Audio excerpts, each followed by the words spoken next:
the cloud. We might as well start it. Oh, hi, Wissam. There you are. Pop in a couple of minutes early to test my audio. How are you? Doing well. I just started the recording a little bit early so we don't forget.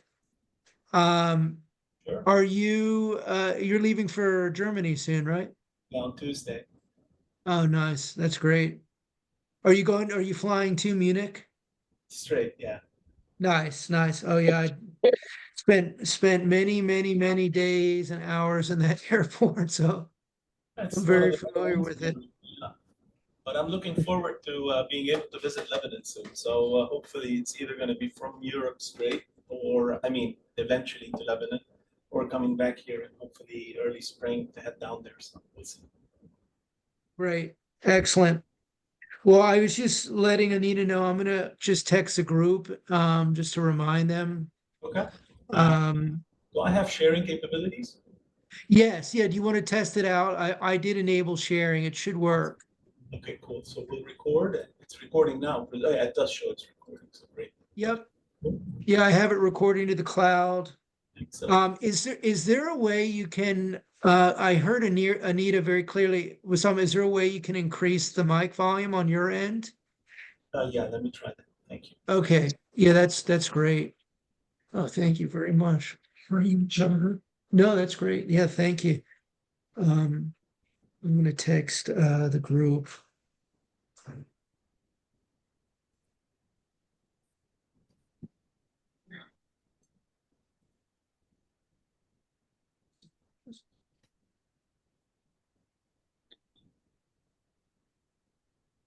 Well, I have it on highest now. That sounds pretty good. Okay, cool. That's good.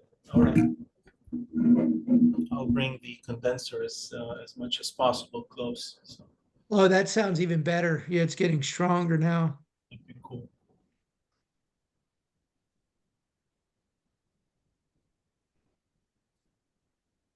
And I'm sure we'll have some folks streaming in Sure. few minutes late. So we'll give everyone maybe 5 minutes time. Good. I see some familiar names. Hi Zaina. Hi Lina. Some Hello. good to talk to you again.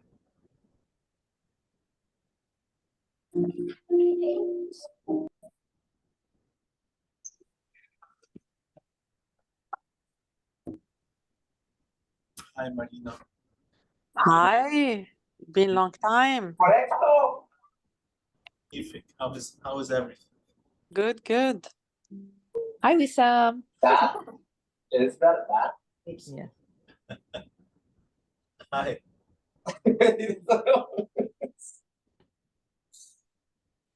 Anita, hi. Are you still in New York? I'm in New York. I'm going to Lebanon. Khalas. I came for 2 months and I've had enough. I want to go back home. Oh my gosh, Anita. I belong in Beirut now. Mahek Zena. I love you. Yes. Hi, Zena. How are you? Hi, Maya. Good, good. Hello, everyone. Anita, we're supposed to have a presentation with you and we didn't proceed with it. We need to talk about it later. Absolutely, absolutely. Yeah. مع مفتاح.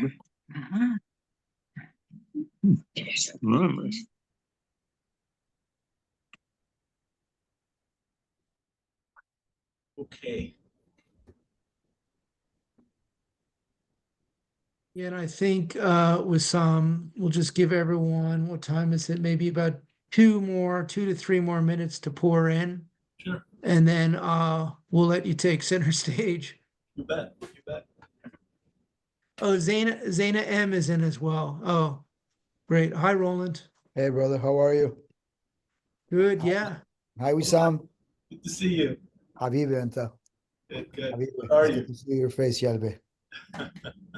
Why not? Philadelphia. Philly? Yeah, I'm in Philly today. Are you in Washington? Yeah, Reston, Virginia. That's you great. can see the traffic. Sergio, Habibi. Hello. Hey, Sergio. Wissam, Kifa, ¿cómo estás? Bien, bien, ¿cómo va? Muy bien. Argentina o Miami? Sí. Argentina. I still owe you that visit. Yes, come before we achieve all world records in soccer. Oh, that's it. Sold. Casi, casi. All right.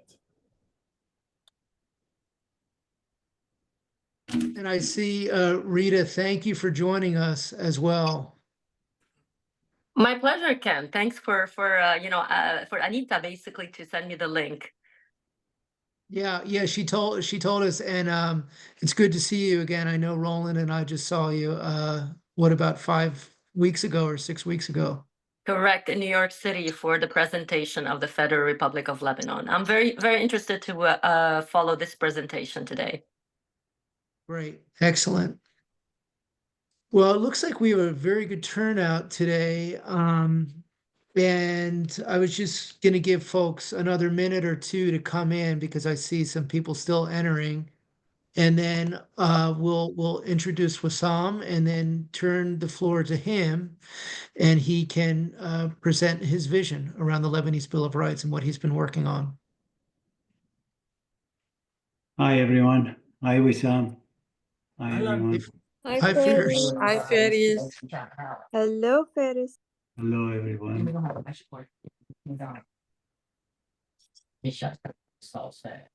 don't know. I'm on too. I don't know, but I don't know. Her picture with Santa every time. She's still here. I don't know. Where's this? Is she still working?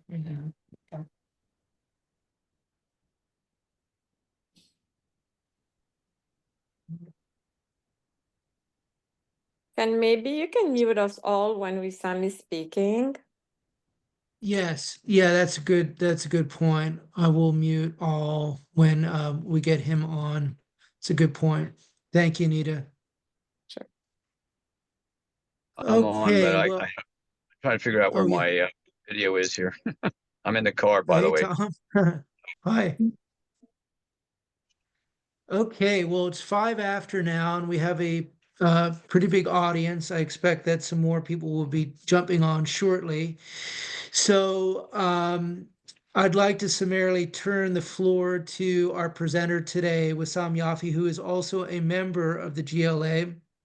And as mentioned, he's going to talk today a bit about his work on a Lebanese Bill of Rights as sort of a comprehensive constitutional solution that empowers the people, placing them at the heart of the required solutions to Lebanon's endemic political, economic, judicial, and social dilemmas.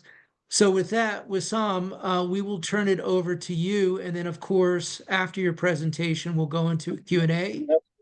And we're excited to hear Wissam's vision. So Wissam, the floor is all yours. I'm going to mute everyone now until our Q&A.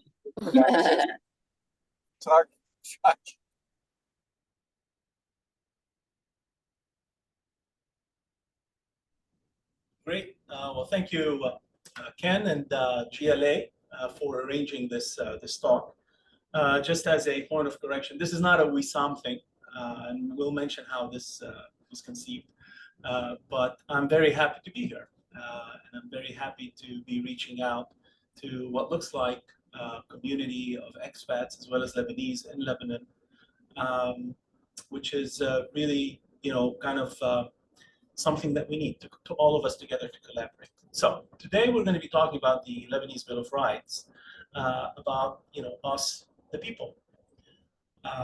So let's kick off with just a quick summary of what we're going to be covering. We're going to be covering 5 specific topics here.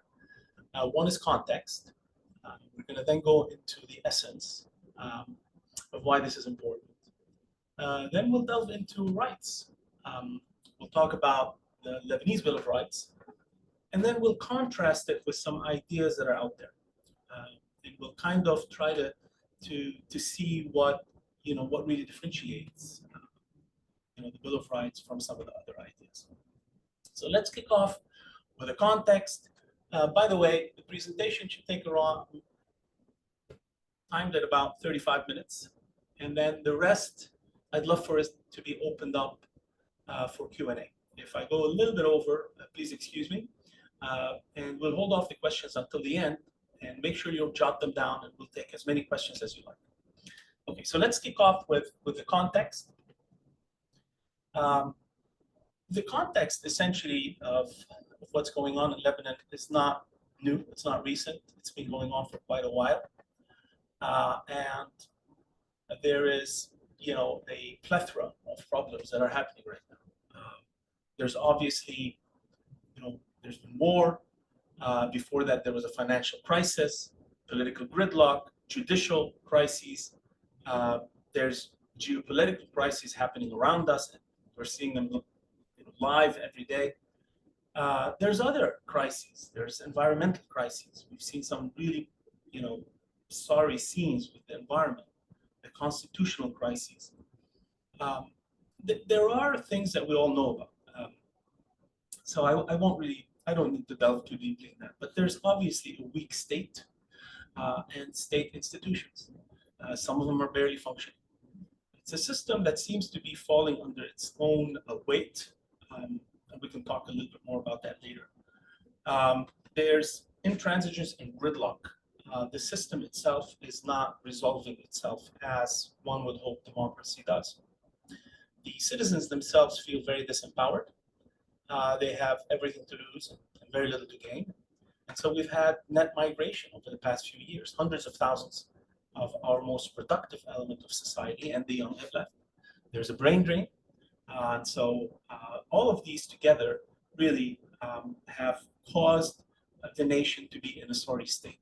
Of course, all the rights of citizens are being expropriated by a state that seems to be run by corrupt officials with very little concern about what the citizens are having to go through. So what have the citizens done? The citizens have gone out, and there's been several bouts of revolution. It started in 2005 with a call for more. It was more on the political side for freedom. We want to be free. We want to be essentially. We don't want anymore to be under anybody's control, et cetera, et cetera. Right? But there's been other bouts. 2015 was another big one. Now that one was a little bit more about certain demands. Was an interesting movement in and of itself that was focused on, the garbage crisis, the environmental disaster, but it was almost a symptom of everything else that was happening. And it was more or less focused in Beirut. Fast forward to 2019, and Killun Yani Killun came about, and that bout of revolution by the people actually took it nationwide. This time it wasn't just Beirut, it was all regions, all classes, all political spectrum, all sects, all gender, all ages. It was fairly peaceful, compared to what we see other nations going through. And it was all under one flag for the most part, the Lebanese flag. It was very creative, it was artistic, it was very Lebanese in many ways. That's really been kind of more or less what has been going on. But what were the people asking for? So there was an interesting study that was conducted by the American Institute, my friend James Zogby in DC, to look at what the people were asking for. And they ranked them. And this was kind of almost like a time series between 2019 and 2021 that saw essentially some of the top things include, for example, employment, healthcare, women's rights, corruption, or in 2021, education, healthcare, employment, personal rights. Interestingly, you could see democracy towards the lower end of the range of top 10, right? Maybe political reform, 6, and then maybe 8. So they weren't the top demands of people, right? But people were asking for political, judicial, social, economic, financial, environmental. They were also asking for the age-old demand of eliminating sectarianism, right? So if we wanted to capture the essence of all of the aspirations of what people were demanding, how do we do that? That is really the question, right? So we started looking at this problem it was a group of Harvard alums in 2015. We started looking at that as part of within the context of طلعت رحلتهم at the time. And it started with some meetings that we had, and slowly but surely kind of grew and many people got involved. It was a mix of backgrounds. There's no political, none of us are party members or affiliated to NGOs. Some of us are in the private sector, some of us are some were in the World Bank and stuff like that, but there was no specific agenda behind these guys. It was men, women, different ages. And what we wanted to do is we started thinking about how to add weight and structure to the cacophony or the variety of demands that were being asked by the people as we were hearing them. As we did that and we started looking at what the people were demanding, we also wanted to learn a little bit from our history, from our own history. We're all Lebanese, but sometimes we also don't truly know our own history. So we kind of delved into the history itself. We delved into the Constitution. We were asking questions. Why is this really happening? We went back to even actually Ottoman times and some of what the Ottomans were thinking back in the mid-1800s. But we kind of focused on this period from the 1920s, which is when the modern Lebanon came about, to essentially the last set of constitutional amendments that were being presented. And we looked at, what the essence of what the forefathers of Lebanon were trying to really get to. Okay? We didn't come to it with a critical eye. We came to it with a curiosity. We wanted to learn. In many cases, in a lot of societies, the US, one of them, but other societies, they look at forefathers as a source of inspiration. We don't really do that in Lebanon. So we wanted to kind of go back and try to understand a little bit what they were thinking. Why did they do what they did and create what they created? So we looked at the Constitution of 1926. We looked at some of the negotiations that happened to create the amendments of 1943, which essentially moved it from being more or less a French kind of imposition to it being an independent nation that's being more or less run by some wealthy and feudal interests. Right? Fast forward to post-Civil War, which is power transferred more and more towards let's say the communities per se, and if you looked at it from a structural perspective, from the executive to the parliament, and we'll talk a little bit more about it in just a minute. But we posed a question throughout: is where is the people in the above equation? Where were the Lebanese in a lot of this thinking?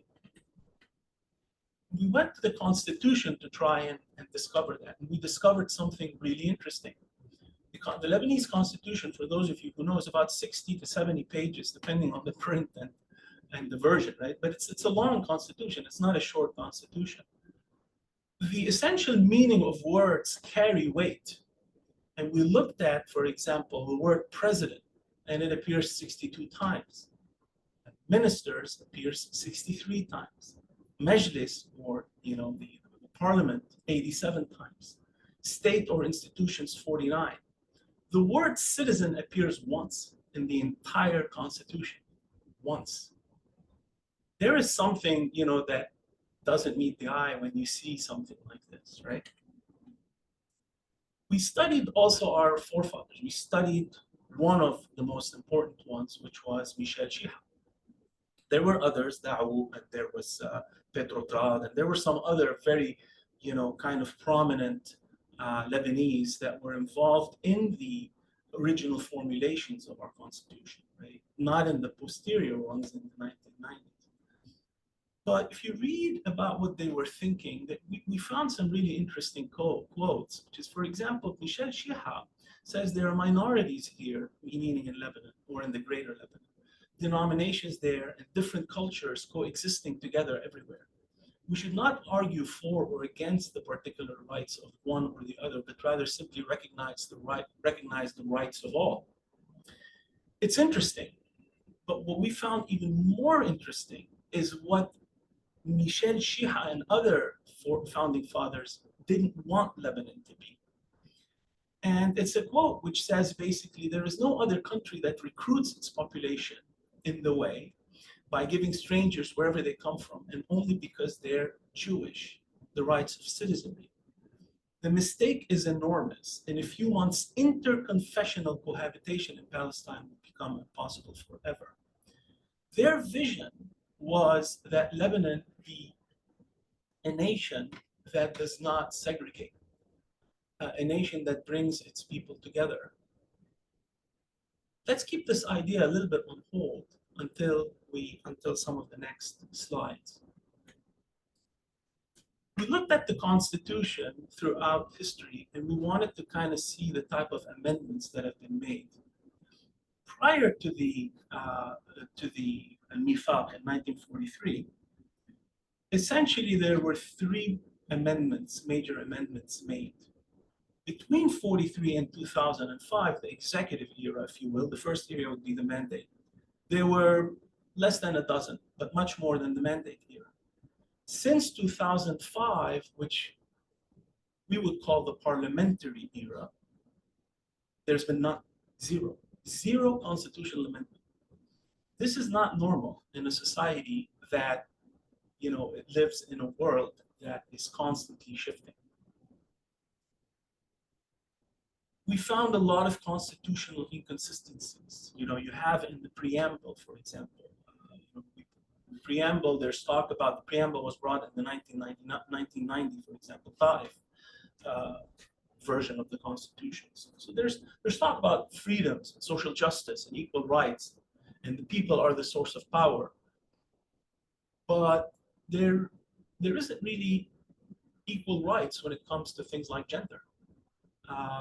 People can't hold any job because of sectarianism. The property rights have been taken away from people. Constitutional council rights, for example, have been taken away. There's no judicial review. So the citizens don't really have a way to be able to go all the way up to the Constitution. MPs are pretty much shielded from all of this chaos because they talk about being for the nation and not for their constituency.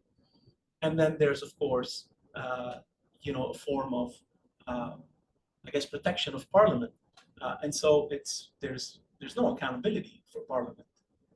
And there's a lot of different issues, right? There's a lot of inconsistencies and incompletions. The elimination of sectarianism has been discussed in pretty much every single version of the Constitution, and it got worse and worse. But the key issues that we found in the existing social contract is, we could summarize it in three areas. Some people will argue that it's really more implementation. Some people will argue that's the actual Constitution, the essence of the Constitution itself. Some people will say that there's an overemphasis, of power in the hands prior of the executive and now of Parliament. The Parliament, after all, elects the president. The Parliament elects the cabinet. The Parliament elects the judiciary or appoints the judiciary. The Parliament is its own master. Well, the only way that we could check Parliament is with elections every 4 years if they happen. But all MPs can basically vote in secret, and we don't really know, what Parliament is up to. Parliament right now is, led by one person or whatever you want to, argue the case. Parliament is leading the nation because the other institutions are not functioning properly. But how can we as a people check this? There's very few ways for us to check it, and we'll talk a little bit more about that too. And there are those that also talk about, well, the UN, kind of Declaration of Human Rights covers in the preamble of the Constitution, it covers some of the basic rights. Interestingly, that argument failed in 2015 in Tohati Hedkon because some lawyers in Lebanon tried to sue the state of Lebanon through the UN and apply Chapter 7 for environmental reasons, and they didn't get anywhere. Therefore, if anybody believes that getting their rights as a citizen of Lebanon is going to happen through the UN Declaration of Human Rights, I think that's wishful thinking in many ways. Here we posed a very important question: is it an issue of structure or is it an issue of rights? The structure right now, there are those that want to actually play around or toy around with structure. Last week, some of you heard the case to be made by the Federalists. The Federalists essentially are looking at the structure as being the way to solve all the endemic problems of Lebanon. In doing so, they're creating a new layer of government above the layer that exists right now. But right now, the citizen is at the bottom of the heap, and the citizen supposedly pertains to the community, but the community hasn't been able to really protect any citizen because everybody's, environmentally they haven't done anything, banking-wise they haven't done anything, even security-wise they haven't done anything. There's been just complete, utter destruction by the communities to their own citizens. There's also, the citizen is at the bottom of the heap when it comes to special interests. Then you get to the national government, and the proposition of some is that we need to create a supra layer in the structure, essentially to solve all this problem. Well, doesn't that mean that the citizen is yet another step further away from decision making? Some might argue that no, because the community at that point. Well, we're going to show that this is not necessarily the case. And we're going to talk about this as it pertains to the rights. If rights were the way that communities could essentially, or are something that the communities delivered, why haven't they been able to deliver on these rights for the past 100 years, having a relatively sectarian system? We look at the right-hand side and we're looking at a different view. It's a view of rights of the citizens as it pertains to their government, and what rights can be given and what rights are devolved to the citizen. And we're going to talk about this when we talk about the actual Bill of Rights itself. There are two different views. One is a view of structure, one is a view of rights. So let's delve into the issue of rights, of what the Lebanese are actually, we're looking for or demanding, as we suggested. And how does one protect citizen rights? Well, first of all, it's a grouping of demands. It's not one right. It's a grouping of rights. And this is a very important differentiator.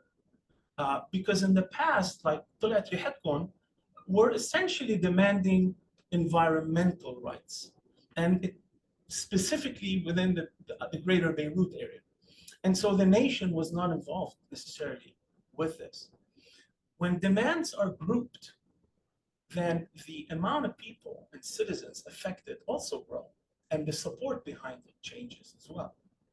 So in this case, if we're looking at women's rights, if we're looking at environmental rights, if we're looking at mudi'in, the depositors' rights, if we're looking at any sort of rights that exist, grouping those demands under the umbrella of rights becomes important, because all of them start supporting each other to get each of their rights. It is very important here to highlight a couple of things. The purpose is to protect these rights against infringement from the government and public officials, as well as other state or private individuals. So when it comes to rights, we want to devolve rights back to the citizens, but at the same time, we want to make sure that those citizens are empowered to apply those rights against either the government, against corrupt officials, or against fellow citizens if they are misapplying, or breaking those laws, etc.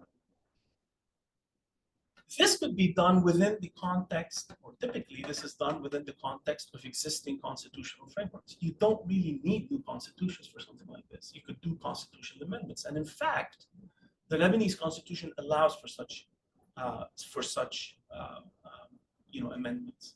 Now, keep in mind that the Bill of Rights, like for example, in France, if you look at the Déclaration des Droits, in that case, the Déclaration des Droits is what it's about is it becomes more than just a constitutional amendment that happened 200 years ago, 250 years ago. It becomes an educational tool for the common citizen, for the child. The same in the US, the same, there's many bills of rights all over the world, even in China, in Canada, in South Africa, in many, many different places. So it becomes an educational tool to teach people about their rights. It also becomes, politically, something of a rallying cry.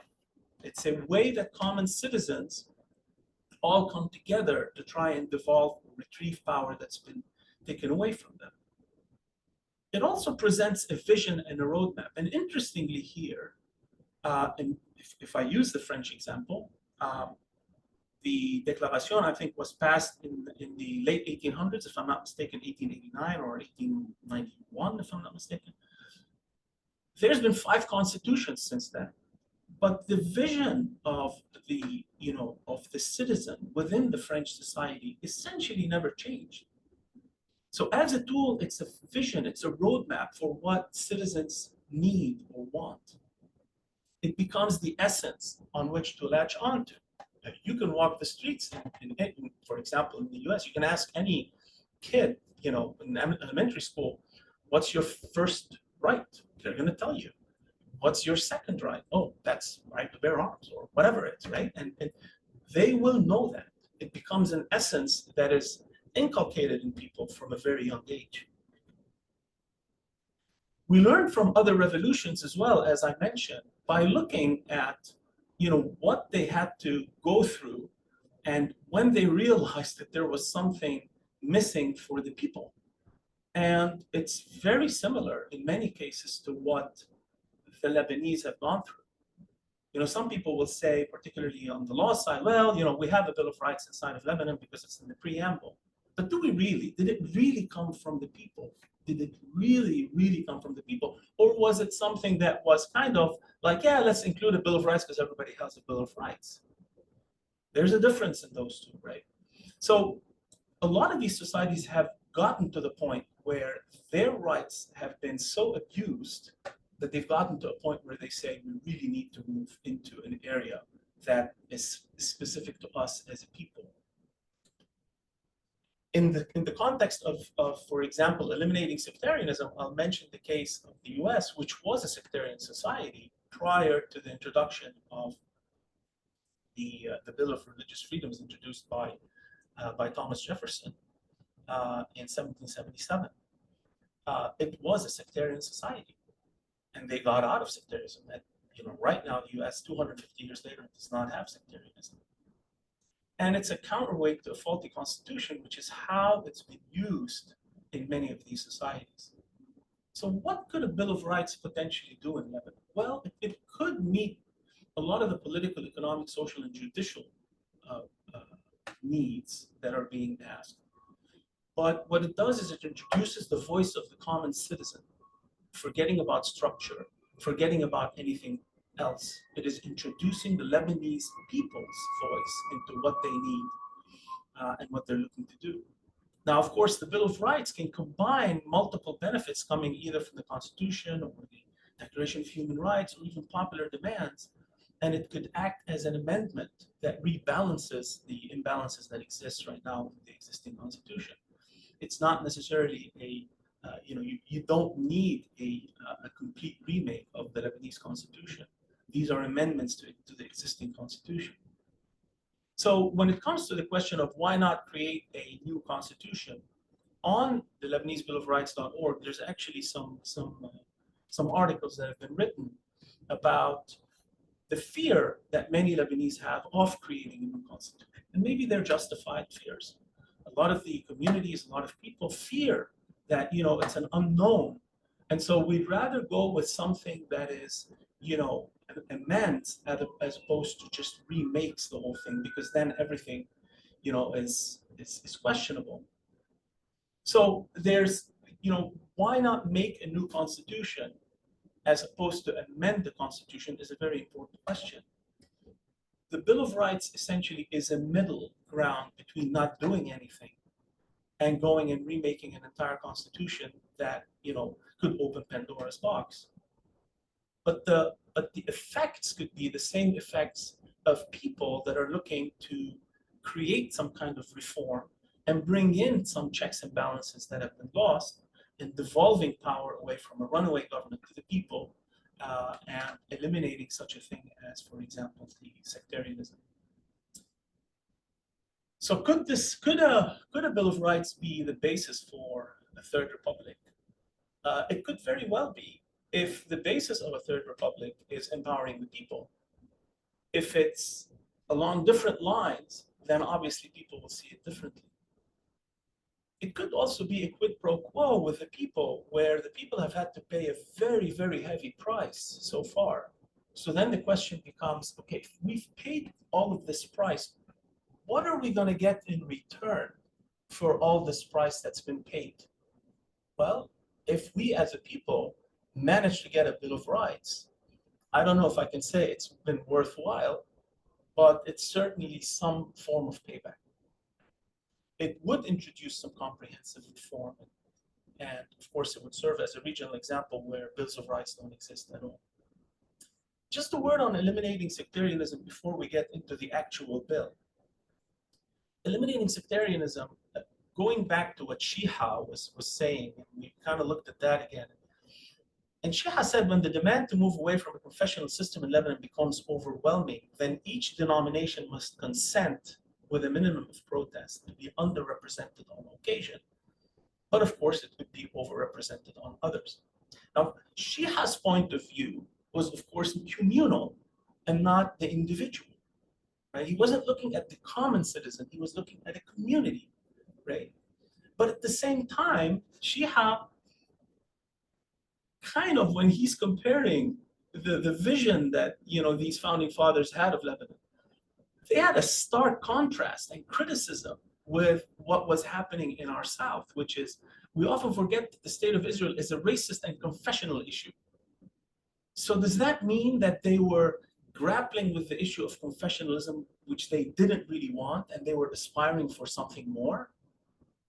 That is really the essence of what the founding fathers had to grapple with, not differently from what founding fathers in America had to do with different issues like slavery. They couldn't solve it, and they left it for future generations to solve it. It's not unsimilar to that. But it didn't mean that the founding fathers of the Lebanese wanted confessionalism, or that the American ones wanted slavery. They just couldn't solve that problem in their time. But what does the future think? Well, let's look at the future. What do the people want, right? This is a really interesting study that the Adyan Foundation did. The Adyan is a very respected organization in Lebanon, and they did a poll nationwide. The numbers are fascinating. This is the sectarian system triggers quotas and corruption and makes accountability difficult. Almost 90% people agreed or strongly agreed. The sectarian system has proved its failure to protect the Lebanese and their economic growth. 88% also agreed or strongly agreed. The sectarian political system causes crises, tensions, because it generates conflicts. Again, almost 90% agreed. This is what our future believes. This is the future. These are the young youth. Of course, the youth get their own ideas, but they often are influenced by their parents as well. And we'll get to that in just a second. The alternative to sectarianism is through secularization. Almost 85%, are either neutral or agree or strongly agree. And you're looking at civil society also guarantees the rights of sects. 70% tend to agree.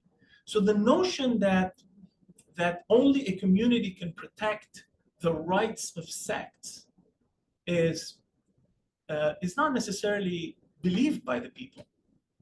In fact, it hasn't been proven, because in most societies that have bills of rights, sectarianism is not an issue, and community rights are not necessarily an issue either. A little bit more, some more, kind of details on this. It's like, in your opinion, what guarantees consequences does political sectarianism have?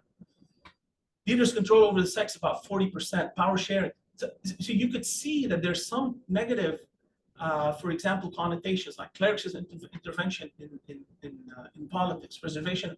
So you could see some of those kind of starting to come out. And then to what extent do you agree the following statements? Religion in Lebanon should be completely separated from the state. Vast majority does that. Sectarian quota for political and administrative positions should be abolished. Almost 80% believe that. An optional civil law for personal status should be adopted. Again, you have about 70% that believe in that. These are not small margins, guys. These are massive margins. We're not talking about 55 to 45 or maybe 48 to 48 and 4 undecided. No, we're talking about vast majority of our youth in the nation believe those things headed towards the future.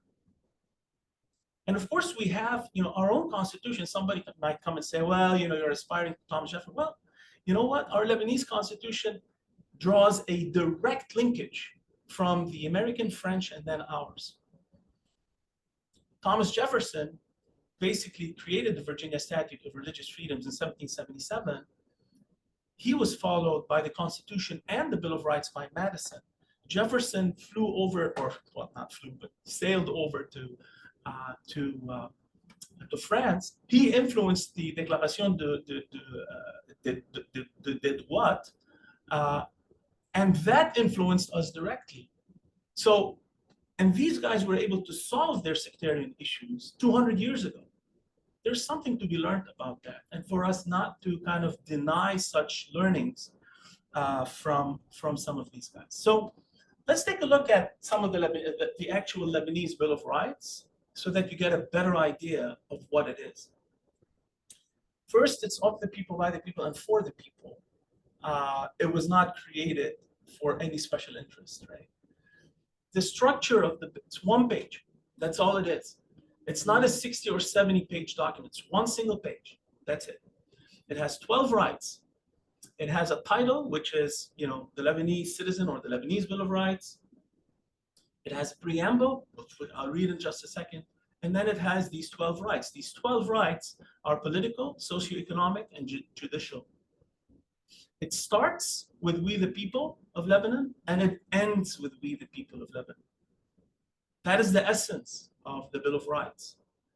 Each right has a number, each right has a title, and each right has a detail in terms of the right, what we want as a people, what we are demanding as a people. How did we get to this? We got to this through a multi-reiteration. This is version 6F right now, where we were drawing on a lot of the rights and demands being by the political parties, by the people, by the movements, by all of that. And that is essentially the Bill of Rights, what came out of all of this. We didn't invent this out of thin air. So what is the preamble? We the people of Lebanon have endured hardship and humiliation from a divided, unjust, and dysfunctional system, have united to reconcile and overcome our sad past, eliminate deficiencies, abuses, strengthen our state, and renovate our nation. In so doing, we strive towards a brighter and more prosperous future for one and all. We, the people, hereby demand the following inherent rights to be asserted immediately, serving as legally binding reaffirmations or amendments to all those provided by our Constitution. So it recognizes the existing Constitution, but it introduces or reaffirms existing rights.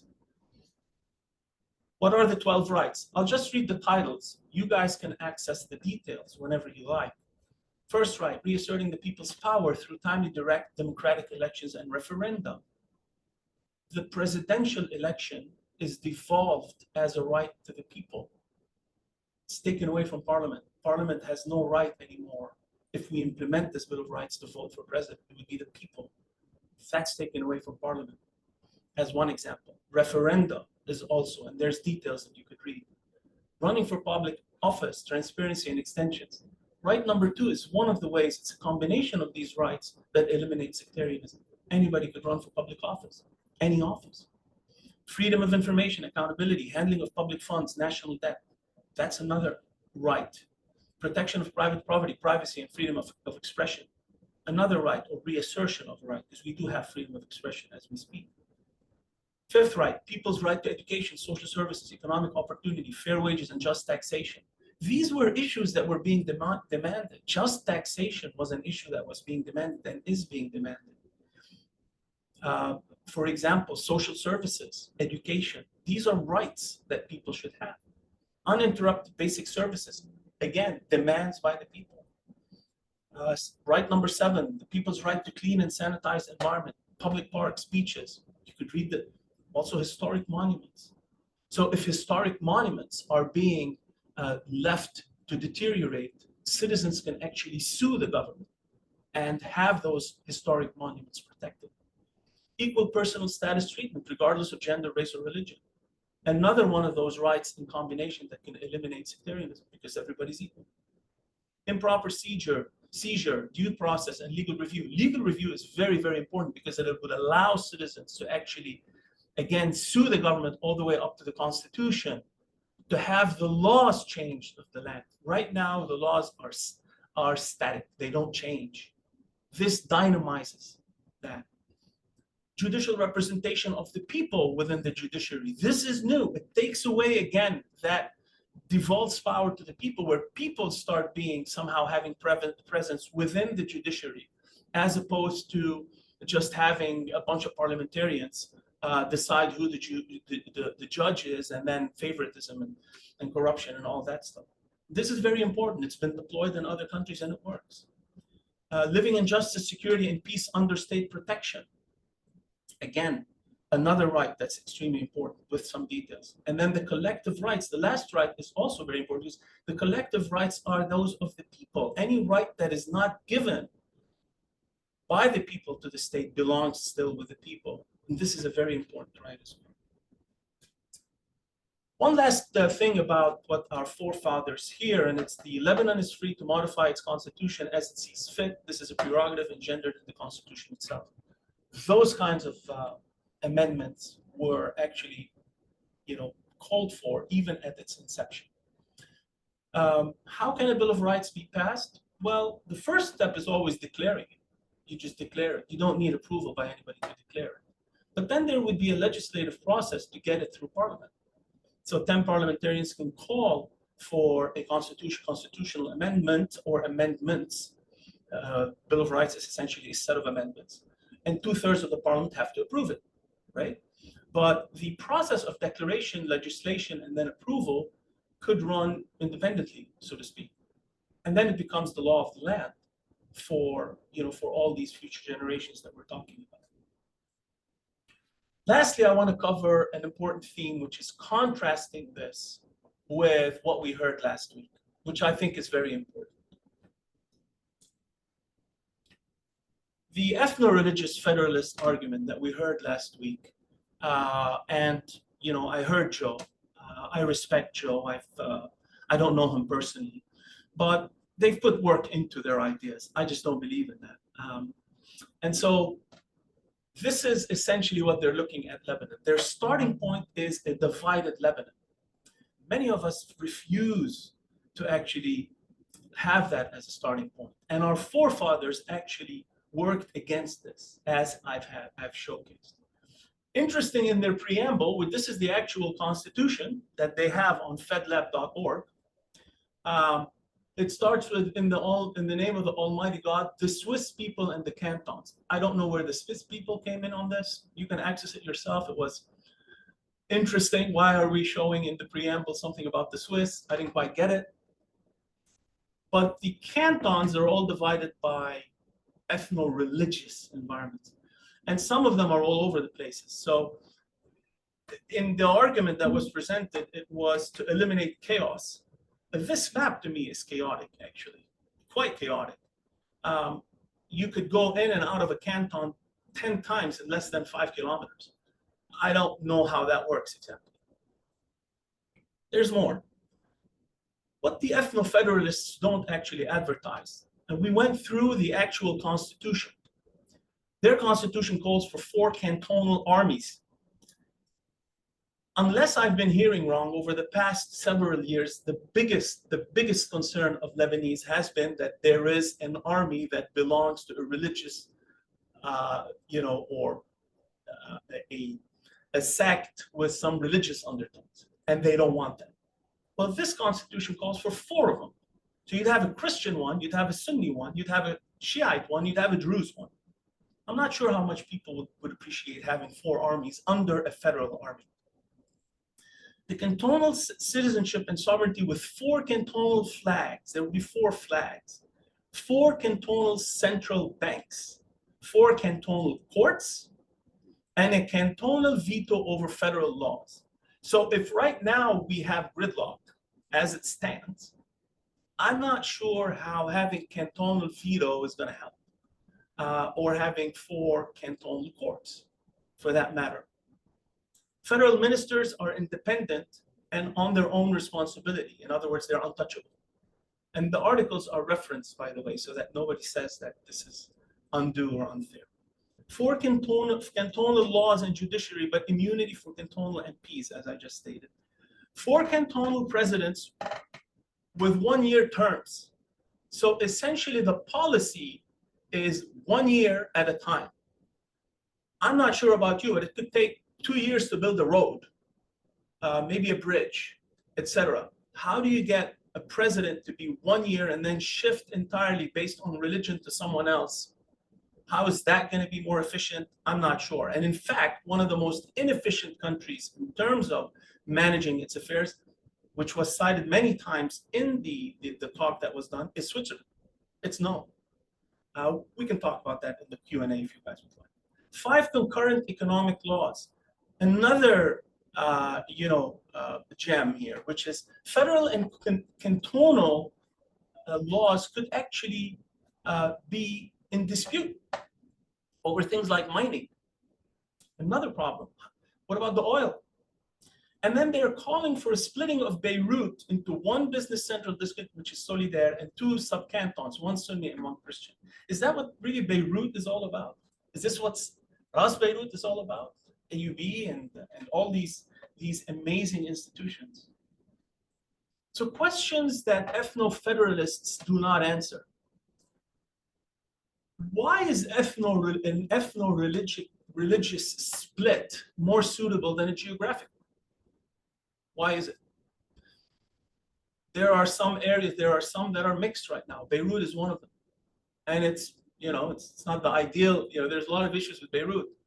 But what makes the religious split going to perform better in Beirut or in Tripoli or in some of the cities than what it is today? Why is religion considered more of an influence on our culture, which is a base assumption they go with, which is the speaker at the last week stated on multiple occasions, we are ethno-religiously of a certain sect. Well, some people in the cities don't identify themselves like that. They think of themselves as being Beiruti or Tripolitan or Sidon or Southern or Northern or whatever. Why can't you identify yourself more than that by language, by art, by music, by architecture, by food, by thought, by invention? Who is to pay for federalization? Who's going to pay for that? That is a whole new layer of government with duplications in each one of the layers. Their constitution is about 60 pages long, small script, 60 pages long. Who's going to pay for that? How is the federal government going to pay back debt? Who's going to assume it? What if the federation and the cantons don't agree over expenditure split? What happens if a rich canton vetoes a federal economic policy meant to help less endowed cantons? There are countries that have gone to war over that, or at least civil strife. What happens to oil revenue if a canton decides to legislate extraction in lieu of a federal government? What happens if one canton decides to split off and secede to join another country or become on its own? This country in the United States, we went to war in order to deny that. And it was the most violent war that this country has ever been involved in. On foreign policy, what happens in case Lebanon's neutrality, which is what the federalists are calling for, is broken by another nation? What happens in the case of invasion in the south or southern canton, and the northern cantons aren't really affected by it and veto the federal army response? That actually happened in Switzerland. And the Swiss almost split over it until they finally reached an agreement, I believe in the Hansian agreements, like about in the 1800s, over how the North was going to fund the South. And finally, what happens if one canton decides to expand into another canton, ex ante, before the federation being created, a land grab? Will the cantonal borders be drawn by a pen or by blood? I won't go into all of this because we're a little bit over time, but there are many questions, and we'll share this presentation, that ethno-religious federalists can't answer. The need for creating a constitutional convention. Lebanese Bill of Rights doesn't. The Taif Accord and it does, et cetera, et cetera. There's a bunch of questions there that it doesn't answer. I will end with this, which is, what does our future think of federalism? In the same poll, or in the same study that was done between 2019, 5.6% of the Lebanese believe in federalism. 5.6%. 50% almost complete separation of religion from state. 13% administrative decentralization. 12% secularism. 7.9% citizenship. 5.6% only believe in federalism. Mixed marriage, maintaining the sectarian nature of the regions, all these statistics clearly point out that the people, particularly our future, the youth, do not believe in a split federation, especially not along religious lines. I'll leave you with this couple of ideas. One, the strongest Lebanon that we ever had, and the state, or the golden era, if you will, that existed when the state was at its strongest under Fuad Shihab. Few will deny it. Whereas the darkest era that we had was when Lebanon was cantonized and there was intercantonal wars happening. In conclusion, here are our choices today. Insist on implementing Taif, create an entirely new constitution, create an ethno-federal constitution structure of government, or finish what our forefathers started, amending what we already have and making it better for our citizens.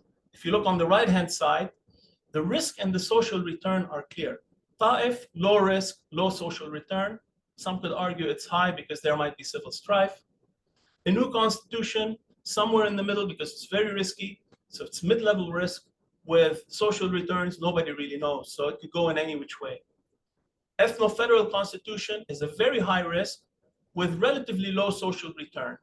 Whereas a Bill of Rights is low risk because it's amending what we have and what our forefathers imagined with a very high social return, as has been shown in many other nations around the world. If you ask me, I believe in we the people of Lebanon, and I would push for a Lebanese Bill of Rights as opposed to federalism. Thank you. Thank you very much, Wissam. That was fantastic. We're gonna turn it over to the floor if you're okay taking some questions for the next 20 minutes or so. So if you just raise your hand, and if you have any questions, feel free to unmute yourself. I'm sorry, who was that? Fareed Shihab. Hello, hi, yeah, feel free, take the floor to ask your question. Thank you, Wissam, for the very comprehensive presentation. Are you seeing me? Am I okay on video? I'm seeing your phone number, Fareed. It's nice to talk to you. Okay, so my phone number is better looking. Listen, I don't want you to spend too much time. I fully agree that Bill of Rights is a good start. I think we should not lose time in this presentation to talk about what the others are trying to do, nor to ashcan any other willingness of people to try to make a change. My only problem is, how do we make a Bill of Rights a reality? And you know what we have shared together. We need to talk about the future and see how we can actualize the Bill of Rights in the future, today and the future. Today, we are in a digital world. The young generations are totally wired on their telephone, on screens, and the Bill of Rights written scripts becomes like something of the past. We need to actualize it. So, you know, my thoughts about creating together a virtual Lebanon on the metaverse, whereby every citizen has the right to contribute to building it. We need to trigger the attention of people, of the young generations, to get interested into the Bill of Rights. We need their participation. We need a new democracy which is going from down to up and not the other way around. We need people to get involved and interested to participate to the building of a nation.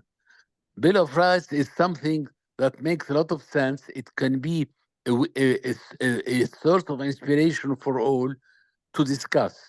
But essentially, we need participation of the biggest amount of citizens. And best way to do it is to have a virtual nation today, try to make it happen a reality in the future by creating new codes of election, of voting. We talk about it. But essentially, we need to federate, aggregate together to try to build this meta Lebanon that I shared with you some time ago. You know what I'm talking about. Thank you. Yes, yes, thank you, Freddy. Definitely. I mean, the ideas of modernizing Lebanon. Lebanon has, has everything, all the ingredients to actually be a winner. Now I see you. Ya hala b'Freddy. And so, indeed, and these ideas can all be worked on together, particularly the virtual element as it pertains to expats and involving them even more within the future of Lebanon and how it develops. The Bill of Rights is a basic instrument that could be obviously deployed in any environment, real or virtual. But I do agree with you, and when I go to Beirut, you and I know are going to meet, and we can discuss a little bit more about I'm a technologist, as you know me, and I'd love to talk a little bit more about some of those ideas of virtualizing Lebanon as a concept. But I think the basics are still needed, and the Bill of Rights as a tool, be it virtual or physical, is still needed as a kind of one step in the direction that you're going in. But I do agree that those ideas are necessary. Thank you, Fahim. And thank you very much. Just a reminder to everyone, if you could please use the hand raising function if you do have a question. That way we know the order of questions coming in and who's before whom. I know Maya had her hand raised. Maya, was that intentional? Do you have a question? Maya Omran. I'm not. Oh, I did not have my hand written. I just wrote a comment in the chat. That's all. Oh, okay. Oh, got it. Okay.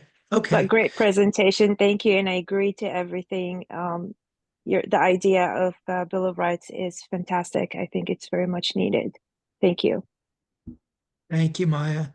Anita Babikian, you have the floor. Thank you. Thank you. This is a fantastic presentation, Wissam, and thank you for putting all the effort. And I think we all agree that we're sold on this. And it very much concords with everything that we've been doing at the People's Platform. Some of you who are present today were not at the presentation of People's Platform. And I encourage you, maybe we should do this again, because they're all the same ideas. And what I wanted to know, and that's the biggest problem in Lebanon, even with the laws that exist today, there is no force to enforce the law. The army, the gendarme, the police, everybody knows the law is there, but there is nobody enforcing the law. All these we're going to put together. What we need is enforcing the laws and the rules that we're going to vote for, basically. And I wanted to know how we're going to have that Bill of Rights become a reality if we still have these people in parliament who don't represent who we are. It's a great question. I mean, on implementation, etc. I think the steps that I discussed, which were declaration and then legislation and then essentially implementation. Let me give you an example. The British were the first to have a Bill of Rights, and it was called the Bill of Right in the I think it was 1680s. it was never part of the Constitution. And it never had teeth. Never had teeth. But it affected every single legislation that came out of Britain for the next 300 years, historically. My point is what? Implementation is important. Those who are calling for implementation of Taif are not wrong. But in my opinion, the spirit of Taif is still flawed. I think the positive side of Taif was that it resolved the war. Granted, we should give that to those who passed the Taif. But it doesn't get to the essence of the Lebanese people aspirations or to the founding fathers 100 years ago. And so if you go back to the process of declaration, legislation, and implementation, if we can start with declaration and even move into legislation, we as a people should be very happy if we even get that before implementation. We want to get to implementation, but I wouldn't condition the declaration and the legislation on implementation. I want the essence of the Lebanese people, what we aspire as a nation, to come out. That's what I want. That's what many Lebanese want. Agree with Sam. And I'm gonna, without implementation, to me, implementation becomes almost secondary. Although I believe with so many changes, it may actually be, I would be more optimistic than you might be at the moment, but not instantly. It might come over the years, it might come instantly. I really don't know. But declaration and legislation first, please. Agree. And I was going to tell you one more thing. Those statistics that you were showing are from 2019. Today, after what happened lately, those are going to be even stronger in that direction that you were showing. I mean, the time series between 2019 and 2021. So just to get it right, it wasn't only 2019. I mean, there were several studies that was done. That youth study, for example, was 2019. The ones that were done by the American Institute of James Zuby was done between 2019 2021. So there's time series, and you can even go before that, and you're going to find time after time, going back to the 90s, Anita, that the people know that there's something essentially wrong in our model and it's not fulfilled. So I don't think things are going to change. And in fact, I would argue one more thing, Anita. What we saw, I'm not talking about political parties. Forget about the political parties. What I saw and what you saw with the Lebanese people coming together as a people, I'm talking, and helping each other in as much as they could during the latest war, to me is hair-raising. It's hair-raising. This guy with the discotheque that opened his place to all of these people from the South. These people that opened some churches, some mosques. These people that opened their homes at their own risks and stuff like this. This is the essence that you want to bring out. So no, that's what I'm talking about. Yeah. Hello. I think somebody has his mic on. So this is Shihab again. Farid Shihab. May I speak again, please? Jihab, could we just follow the order of operations? We have someone with their hand raised beforehand. If you wouldn't mind using that, we can get you in. I just want to be respectful to the order. Sergio, you have your hand raised. Yes. Yeah, feel free to unmute. Thank you, Ken, and thank you, Roland, for organizing this, and especially thank you, Wissam, for a great presentation. It's not that I haven't heard it before, but every time that that I hear you convince me more and more. So I'm an avid supporter of your ideas and 100% supporter of the Bill of Rights for Lebanon. My concern is the wish versus the reality, and when we see the state of the state of Lebanon today, we are in the condition in which we are because we have precisely two big organized or unorganized groups of interest that are not particularly wishing to do something like this. So we had the governing mafia that's been controlling the country for so many years, and we had a militia party that play their own games without any consideration of what the Lebanese people want. And the problem is that the issue is that if we are to believe that all those great polls that James Hogby have made. The problem is that when we go to elections, unfortunately, because of the corruption, because of the influence of the political parties, it doesn't reflect on the results of the election. Perhaps the people say one thing and vote a different way, precisely because the system is so entrenched in society that they're either afraid of getting out of the system or they are afraid of the unknown. So my question is to you is the following, because when we preach these ideas to the diaspora, it's clear that the diaspora would go along with this, and we actually voted with this when in the last election.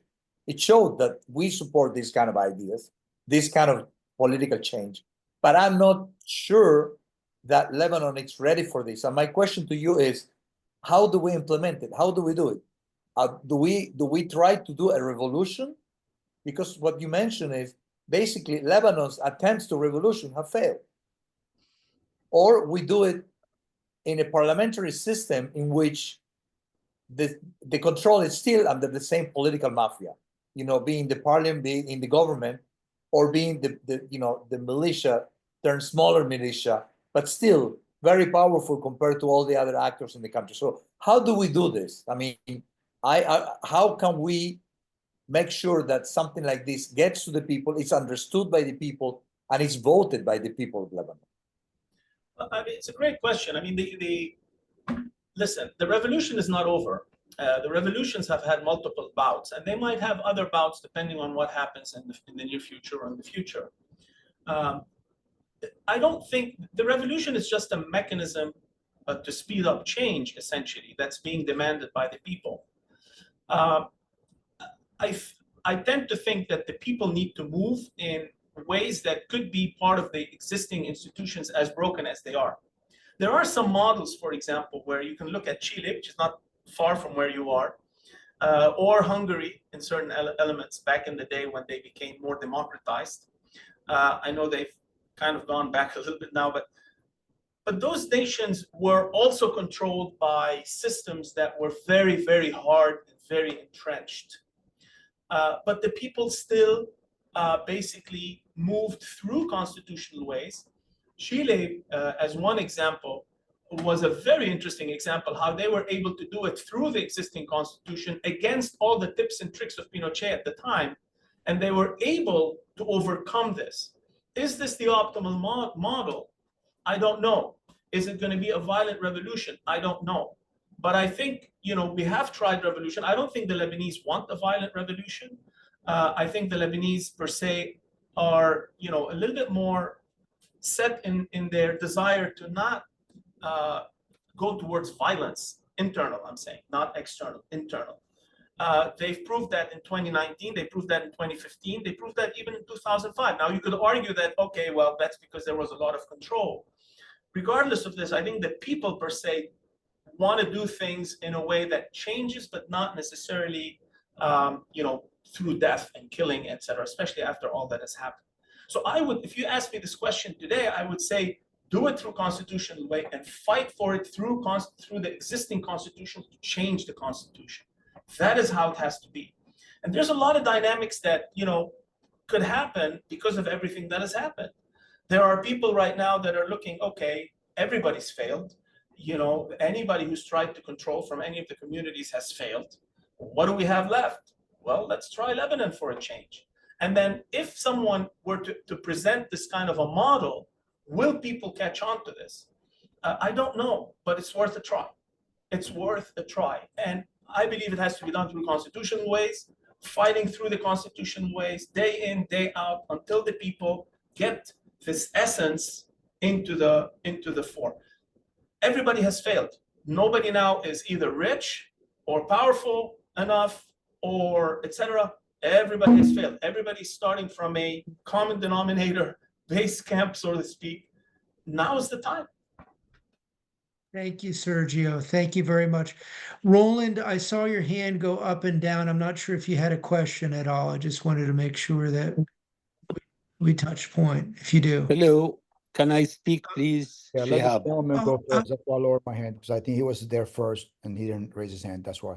So, and I'll go after. Go ahead, please. So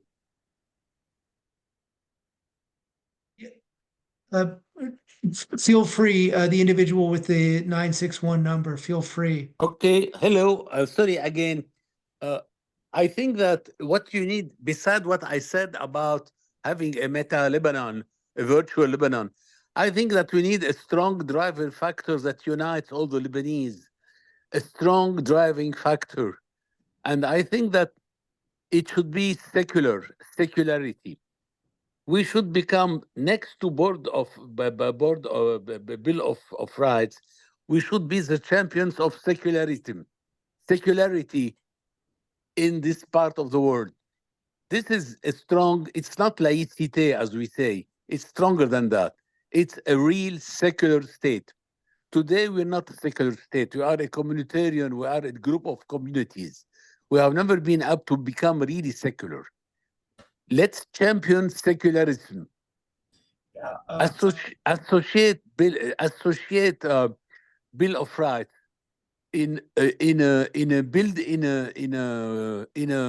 virtual Lebanon that first and foremost is secular and is above all religions.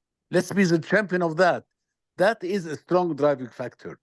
Those who invented it centuries ago was France when they created the laïcité in the French Revolution. But then nobody has been the champion of that. Suddenly, communities and religions are coming back. We have to stop it. We need to go back and say, no, no, no. Bill of Rights belong to human values, and human values are human values. Hence, let's start with secularity. Thank you. Thank you, Farid. Secularism is really important, and it's to create this kind of common denominator among all the citizens. The risk of only calling for something like secularism, Farid, is that there are many issues that people can unite behind that may not be just behind secularism, even though secularism is very important. The Bill of Rights delivers on secularism. However, it also delivers on rights that others are asking for. Rights, for example, that have to do with women's rights, rights that have to do with the environment, rights that have to do with basic services, rights that have to do with security. All those rights are things that are important for people. And so what the Bill of Rights does is it kind of champions all those rights in one go. And that way you get everybody behind it, regardless of their specific feeling towards secularism. So if, for example, I happen to be, a woman that wants to have equal rights as a man in Lebanon, and secularism might be number 3 or 4 on my list, that right, which is the women's right and equality, is number 1 for me. The Lebanese, Bill of Rights talks to me about that. The same thing if I want to make sure my kids get the best education possible, that might be my first priority. The Bill of Rights talks to that. And all of it together is kind of united behind all of these rights under one single bill. That is kind of the mechanism of how a Bill of Rights collects much more support than under just one specific theme, which has been tried before in Lebanon. As an example, which was a fantastic movement for environmental rights, and unfortunately it hit a roadblock because it didn't appeal as much to the rest of Lebanon, to the different kind of interest groups, etc., which may want environmental rights, but it's not at the top of their list. So the Bill of Rights kind of brings all of it together under one single bill and gives something to everyone. That is the objective of the Bill of Rights. Thank you. Roland. Can I answer? Wissam, please? Sorry, it's an important point. I'm sorry. That will be my last point. No, please go. Keep going. It's all good. Thank you. Wissam, I'm not saying that secularity is one of the Bill of Rights thing. I wholeheartedly agree with you that Bill of Rights is fine. I mean, you can fine tune it. I have no issue with it at all. I'm talking about how to drive the success of Bill of Rights. I'm talking about a way to drive and aggregate the biggest amount of citizens towards this goal. That's what I'm talking about.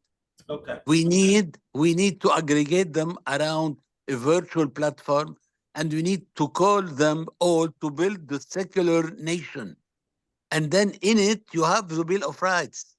It's not, I'm not, and that's the point. I'm putting myself above the problem of Bill of Rights, the presentation of Bill of Rights. I think we need to put it, to cocoon it into what we need to do out of ourselves. That's the point. Sorry, that will be my last intervention. Thank you, Freddie. Thank you, Roland. Yeah, thank you, Wissam. It's a, for me, it's the first time I hear this, and it's a an education for me to understand our Constitution and our Bill of Rights.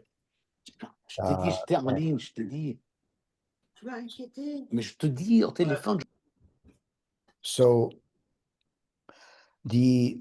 what I'm hearing you say, Habibi, is that, and when I agree with you 100%, that we do need a new amendment to represent the people, right?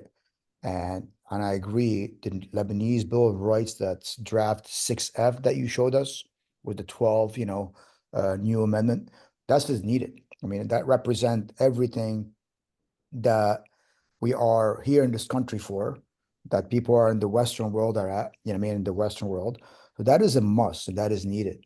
Now, my question is, and I also saw your question. I want to go back to, Joe's presentation and your presentation, right? And you both proposals. Is there a medium way to do both, right? Because, what you're saying is we can change all this. The Constitution allows us to change that, right? We should change it. We don't need another revolution. Maybe we need another voting, maybe we put the bill out there and have a voting, the people come out and vote. Is there a way we could do that, right? Have a new election, not election, to vote just for this bill, right? And people come out and vote for it. Now, because what I saw in Lebanon, we are still living in the divided areas. You go to the Shia area, alcohol is not the same as going to Beirut, Ashamazi, right? You know what I mean? So, if we look at America in general, America is divided by different states, and they are broken down from state to city to federal, right? My thing is the Lebanese army is not divided. It needs to be, like as the federal government, right? Like the United States. Their job is to protect, our people and our country. Even the education and the banking system, and all these should be under the federal government, right? Just, I don't like the way in America it is that they put the education on the city and state. That is, that is a no-no, because we never have enough money in America to actually fix the education system as a city or state. So is there a way to create, I don't want to maybe not call federalism, right? But create a new way of implementing both what you're putting together and what you have discussed to be able to have a new system? Because I do believe personally that when you break things in smaller divisions, like communities, then it will work better. So let's say, in certain areas, then they can take care of their own trash, right? We don't need the federal government to take care of your trash, right? It should be by county or by city or by area, right? So is there a way to implement both systems that we're talking about, right? And, and like we said, Joe's presentation, what he sold me, I mean, I was looking at it as the same system as the United States, because I live here, I understand it. That's how I'm looking at it. Of course, it needs to be fixed over here, as you and I know, but is there a way to do both? So the Bill of Rights is for decentralization, but not for federation. And there's a couple of reasons. So decentralization and federation, there's a gray area there, right? Ethno-religious federalization, the Bill of Rights is 100% against, 100%. There is no ethno-religious, there can never be ethno-religious equality, because the religions themselves are different, and because it's very hard to create equality, right, between religions, because it's something that is not scientific. You can't, it's something that just is coming from somewhere else, right? So the ethno-religious source of federalism definitely against Lebanese citizen, the Lebanese Bill of Rights. But the Bill of Rights is not against decentralization. You can decentralize as much as you want. It's a geographic decentralization. Now, do you create a federation of geographically decentralized muhafazat or states, or do you keep it somewhere, in the middle? Bashir's, Bashir Jmayil, who believed in federation, Bashir Jmayil had 18 different cantons, and they were geographic for the most part. So the federal idea is not new. And there is a reason why our forefathers didn't want it. But all of them seem to agree that there can be decentralization. So if you want to bring those two concepts together, which is decentralization with a Bill of Rights that, gives the rights to the citizens, certainly you can do that.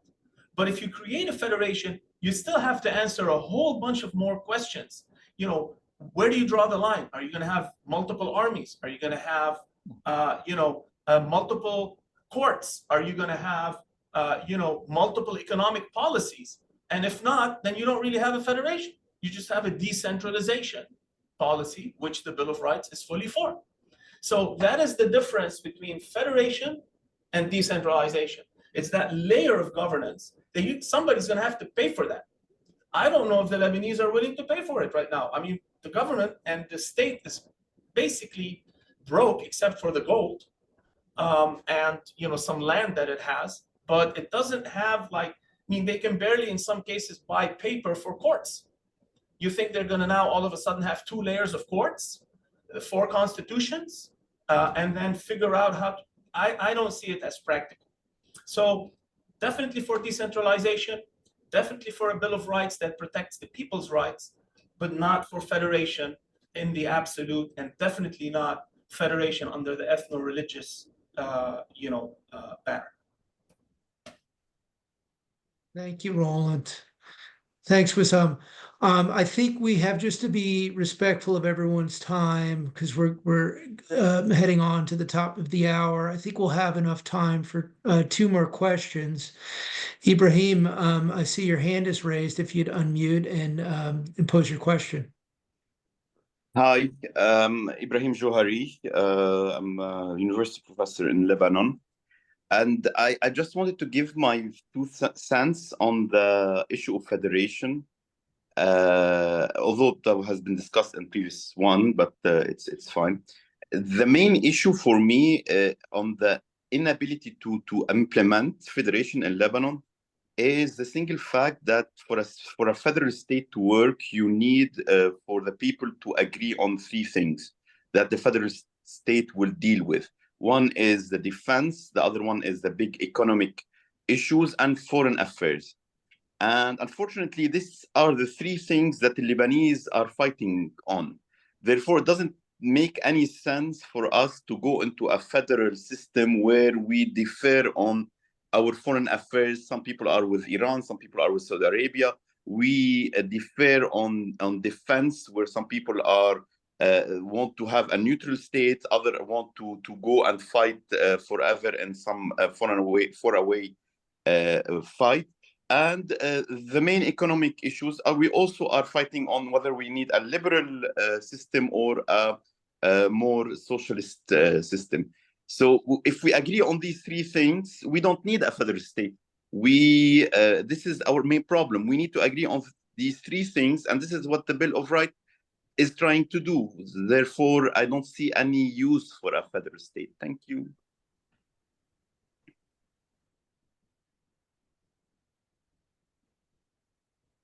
Great. Thank you, Ibrahim. Wissam, I don't know if you have a response to that or... No, I agree with Ibrahim in the sense of it both on the positive and the negative, meaning if we all agree to the 3 issues that Ibrahim highlighted, which is defense, foreign policy, and economy, then we don't really need a state. And if we don't, a federal state, right? And if we don't agree on these 3 issues, the federal state is not going to resolve them. So the federal essentially restructuring of government doesn't solve it either in the positive or the negative, as Brahim highlighted, basically. It's solving a problem that doesn't exist right now, except for those who feel that they have some ethno-religious threat that they're facing and they'd like to somehow splice it off or split it off. In such a case, I think the Bill of Rights should solve their problem, because most of the nations in the world that have deployed bills of rights, in essence, have have managed to provide that protection, that communal protection to the people, to have the freedom of practicing the religion or the culture or whatever it is that they wish to practice. That is exactly what the Bill of Rights is providing them, but it provides it at the level of the citizen. I'd like to say one more thing here, which is a very important point. The strongest states on earth are those that empower the specific citizen the most. Similar to the body, when the cell of the body is the strongest or is the most healthy, the body is healthy. When that cell, as small as it is unhealthy, the entire body is unhealthy. The Bill of Rights goes essentially to the core of society, which is the citizen, and strengthens that citizen with all the rights they need. And through that, it strengthens the rights of communities as well as the nation as a whole. That is kind of how it needs to be seen, perceived, and realized. Thank you. Thank you, Wissam. Roland, you have your hand raised. Yeah, I just want to suggest something actually. And I think Maya said it in the chat room, maybe what we need to really start working as a diaspora, as people, is toward this Lebanese Bill of Rights and figure out how to get it drafted and implemented. Because, we can talk about all this internally as diaspora, all of us, but to implement that system, we need to start moving. I think this is the time to start doing it. They're going to elect the president in the first week, 2 weeks of January. And you said it, Wissam, for what the Lebanese people are together. The Christian, the Sunni, the Druze, they all open their doors up, open their doors out to all Shia. We have been together. The revolution, the Kullun have showed that. There's a time right now, I don't think in the history of Lebanon in a long time have we ever been together like we are today. So I think there's a moment that we have to take advantage of and figure out how to implement these 12 rules that you put out there. I took a picture of that, the Lebanese Bill draft. I mean, this is music to every Lebanese's ears, to have schools, hospitals, banking system, military, all of it. And of course, how we support our military, the Lebanese army, to have one military to represent all of us, all of us together. So we should definitely start discussing that. And then we can go on afterward if we want to go federalism in any other way. But if the Constitution allow us, if you're telling us, and maybe I misunderstood, but if the Constitution allowed the citizens to vote on this Bill of Rights, then that's something we should definitely be working all toward. Well, just to clarify, the Bill of Rights could be passed, voted for, and passed under the existing constitution by the parliament itself and the parliamentarians, not by the people directly. However, if the Bill of Rights is passed, then the people will have the rights for referenda, etc. So just as a parenthesis. In conclusion here, one thing to Roland's point of how people can get involved with the Bill of Rights, well, first of all, is learn more about it by going and accessing this. Please snap a shot of this, but we can share the deck. Read about just general Bill of Rights of different nations. Reach out to us. The team that's behind it, myself and some of my mates. Join the Bill of Rights movement. Hold your own events. Once you feel you're empowered enough and that you have enough knowledge, share it and present it and the benefits of it to others. And then act by lobbying your MP to adopt the Lebanese Bill of Rights in Parliament, and organize your own groups around it. Own it is the thing. Nobody owns the Bill of Rights except the people, all the people. And yeah, so for sure, thank you, Roland, for your comment, and you reminded me to put up this slide. Thank you, Roland. We will close. We have two final hands up here. Sergio, we'll go to you first. Yeah, just a quick thing. Wissam, I don't even know what ethno-religious means. You know, I mean, I'm a descendant of you know, on the religious side from two different communities, and my ethnic DNA probably matches yours. I mean, come on, this is bullshit. This is Israel. We don't want to be a state, you know, ethno-religious state to begin with. Perhaps Lebanon, when it was being built, it had to be put together because of the situation in which we were coming from an Ottoman control of so many centuries of non-governing ourselves. You know, we're not going to go through history, but that was the only way to put us together. But that doesn't mean, and we saw how Lebanon evolves, and we saw that Lebanon in the law went pretty much away from the wishes of the people. As we go along, we get even further. So if we really want to build a nation, we need to build citizenship first.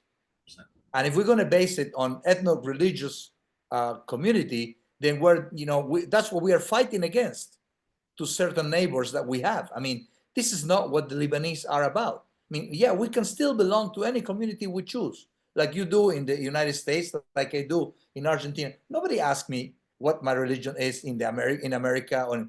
We have to stop that. That is part of our biggest problem. So if we don't put the citizen first, there's no way we can build a nation unless you want to build it for the people who are ruling the nation or for the religious community who claim to be defending whatever nation they believe in.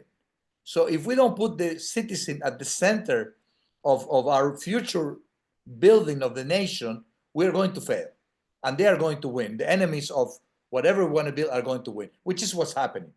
So that's why I'm 100% supportive of the Bill of Rights. And I think this is the only way out of Lebanon's mess. Thank you.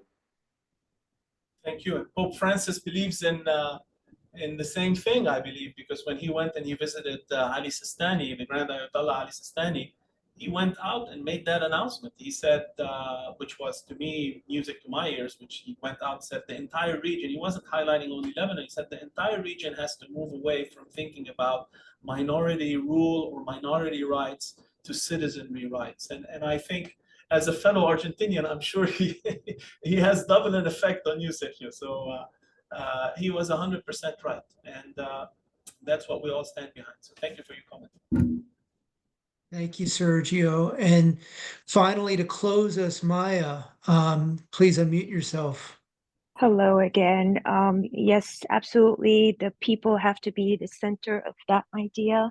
And I think we got a little taste during last election of what the diaspora and the independent movement wanted. And I think we should manifest and promote that idea, campaign on it, present it to the people as an unifying idea that serves the whole nation, like all the people equally. And I think we have 2 years to work on it. And meanwhile, we can draft it and present it to the people. And they have to vote to the members of parliament that will vote on it. So I'm not hopeful in with the ones we have right now, as we do not have majority. But for 2 years from now, I think we should work on that. We have 2 years to manifest it and work on it. Thank you, Maya. You're 100% correct. And there are some MPs, by the way, that support it already. But you're right, we need to expand that support for the Bill of Rights to more and more MPs. And some of them are looking for ideas. They've all hit a brick wall and they keep regurgitating the same old. And I think that people have reached a conclusion that it's just something is just not working. So, but 100%, all of us together collaborating on hopefully bringing in parliamentarians that believe in the notion of a Bill of Rights and influencing it through that route, 100%. Well, Thank you very much. Yeah, Wissam, thank you so much on behalf of the entire GLA and the friends of the GLA. That was a fantastic presentation. To everyone out there, I will be sending a copy of the presentation per Zoom because we've been recording this.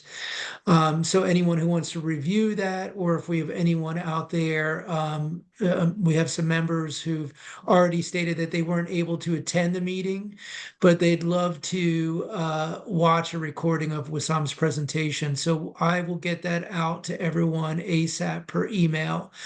Wissam, I want to ask you as well, if anyone has any questions, are you, after the presentation, are you open to fielding those? And what is the best form of contact? Email would be great. WhatsApp, Ken. So either you can send that contact information on the recording email you send out. You have it, so, but it's fine if you send it out. Either email, Excellent. WhatsApp, or both. Okay, so I'll share both your WhatsApp number and your email if that's okay with everyone so they can follow up with some questions if they have them. So thank you to everyone for attending, and we really appreciate your time, Wissam. And again, if anyone has any questions for Wissam, I will be sharing his contact information as he just offered, and you can follow up with him on that. So thank you. Thank you Thank all. you, Wissam. Thank you all. Good to see everybody. Thank you, Habibi. Bye-bye. Thank you. Yep.